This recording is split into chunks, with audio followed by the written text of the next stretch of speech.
फजीटिंग बेवजह टांग हिलाने की आदत आपके लिए फ़ायदेमंद भी हो सकती है। अक्सर आपने लोगों को बैठने के दौरान बेवजह पाँव हिलाते या बेसुकूनी से हरकत करते देखा होगा।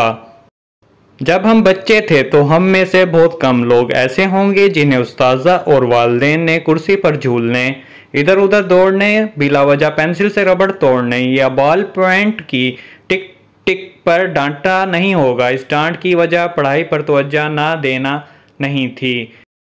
शायद बड़ों को लगता था कि ऐसा करने से हम दूसरों की तवज्जो मनफी तौर पर हासिल कर रहे होते हैं। अंग्रेजी में इस बिलावजह की हरकत को फजीटिंग कहते हैं। अब फजीटिंग के हवाले से पुराने ख्यालात पर नजरसानी दरकार है, क्योंकि नई तहकीक से जाहिर होता है हमारा वजन बरकरार रहता है, तनाव में कमी आ सकती है और मुमकिन तौर पर हमारी जिंदगी तवील हो सकती है। यानी ये इंसानों की बका के लिए मस्बत रवैया हो सकता है। BBC के programme the elephant monkey catch की एक किस्त में यूनिवर्सिटी ऑफ लीड्स में काम करने वाली जेंट कैट कहती हैं कि अगर आप एक जगह साकिन रहकर बैठ जाएं तो ये आपके लिए अच्छा नहीं, मगर अगर आप बेसुकूनी में मुब्तला एक ही जगह बैठे रहें तो इससे सेहत को दरपेश खतरात कम हो सकते हैं।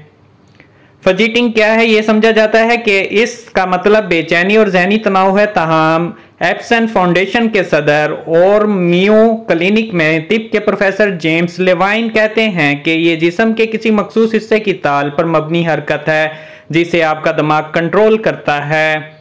मगर फोर्स हेल्थ केयर के नेशनल मेंटल हेल्थ प्रोग्राम के चेयरमैन डॉक्टर समीर पारख की राय कुछ मुख्तलिफ है। इनके बकौल फजीटिंग को अच्छे या बुरे जुमरे में रखना गलत है। इनका कहना था कि बाज़ सूरतों में फजीटिंग कारकर्दगी को मुतासिर करती है और इससे गलती का इम्कान बढ़ जाता है। डॉक्टर पारख के मुताबिक ये किसी जिस्मानी बीमारी की अलामत भी हो सकती है। इनका कहना है कि फजीटिंग कुछ लोगों के लिए फ़ायदेमंद भी हो सकती है, लेकिन इस बुनियाद पर इत्तफाक़ राय से नहीं कह सकते कि आया ये आपके लिए फ़ायदेमंद है या किसी बीमारी की अलामत। बम्बई की माहिर नफ्सियात डॉक्टर रशीदा सईदा फजीटिंग के हवाले से इस तहकीक से इत्तफाक नहीं करती। इनका कहना था कि जिन बच्चों को खेलने के लिए वक्त नहीं मिलता या इनके पास खेलने के लिए नाकाफ़ी जगह होती है, इनकी सरगर्मियों को फजीटिंग के ज़ुमरे में शामिल किया जा सकता है। इनके मुताबिक फजीटिंग को कई हिस्सों में तकसीम किया जा सकता है। एक आपकी आम आदत हो सकती है, लेकिन इस बात का इम्कान है कि आप किसी बीमारी का शिकार हो सकते हैं और ये भी मुमकिन है कि आपकी फजीटिंग मुफीद हो, लिहाजा इसे एक फजूल आदत कहना दुरुस्त नहीं। मोटापे का मुकाबला फजीटिंग से 1975 के बाद से दुनिया भर में मोटापे से मुतासर अफराद की तादाद में 3 गुना इजाफा हुआ है। इसकी एक वजह हमारा काम करने का तरीका।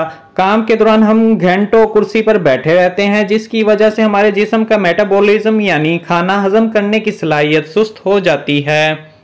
इससे हमारे जिस्म की ब्लड शुगर और ब्लड प्रेशर को कंट्रोल करने की सलाहियत मुतासिर होती है। यह हमारे जिस्म में मौजूद चर्बी को कम करने में भी रुकावटें पैदा करता है। लेकिन अब इस बात के शवाहिद मौजूद हैं कि फजीटिंग से वजन कम करने में मदद मिल सकती है, क्योंकि यह हमें खामोश बैठने के बजाय हरकत करने की तरगीब देती है। जेम्स लेवाइन कहते हैं कि तहकीक में मालूम हुआ कि दफातर में काम करने वाले पतले लोगों में ज़्यादा फजीटिंग और बेचैनी पाई जाती है। मोटे लोगों के मुकाबले में दुबले पतले लोग दफ्तर में ज़्यादा खड़े रहते हैं और रोज़ाना तकरीबन 2 घंटे तक अपनी जगह से उठते हैं।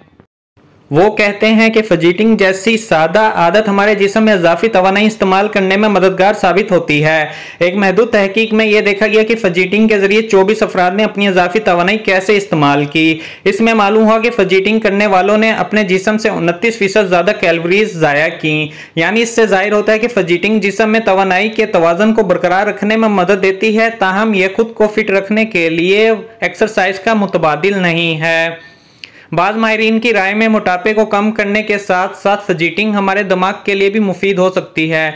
डॉक्टर सईदा के मुताबिक फजीटिंग से मोटापा कम हो सकता है, मगर शायद कोई डॉक्टर आपको ऐसा मशवरा नहीं देगा।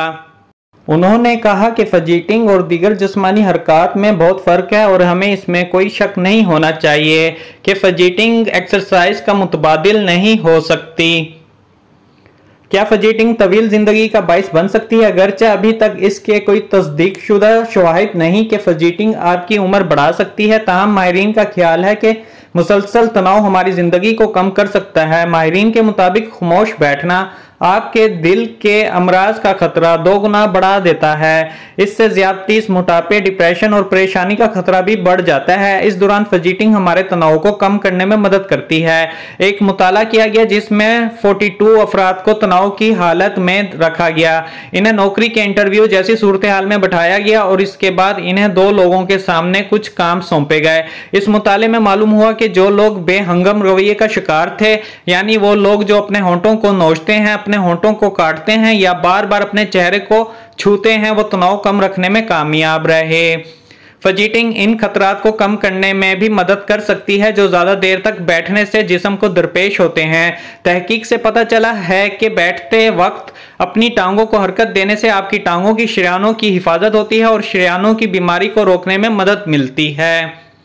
हो सकता है कि माजी में चुगलखोरी को बुरा समझा जाता हो, लेकिन अगर ये सरगर्मी आपकी सेहत के लिए फायदेमंद है तो आपको इसे करते रहना चाहिए। इनका ये भी कहना है कि आपको एक जगह और एक ही पोजीशन में ज्यादा देर बैठने से गुरेज करना चाहिए। लिवाइन का कहना है कि अगर आप अपने जिस्म को कुदरती तौर पर काम करने देते हैं तो आपके ज्यादा सेहतमंद, खुश, दुबले पतले और दर हकीकत तवील अरसे तक जिंदा रहने के इम्कानात ज्यादा होंगे। डॉक्टर समीर पारख और डॉक्टर रशीदा सईदा दोनों का मानना है कि इस बारे में यकीन से कुछ नहीं कहा जा सकता कि फजीटिंग करना आपके लिए फायदेमंद है या नहीं, लेकिन अगर कोई शख्स ऐसा करता है तो इसके बारे में कोई मनफी राय कायम करना दुरुस्त नहीं। अगर आपको हमारी ये वीडियो पसंद आई है तो इस वीडियो को अपने दोस्तों और रिश्तेदारों में शेयर करें ताकि दूसरे लोग भी इस वीडियो से इस्तिफादा हासिल कर सकें। जज़ाकल्लाह।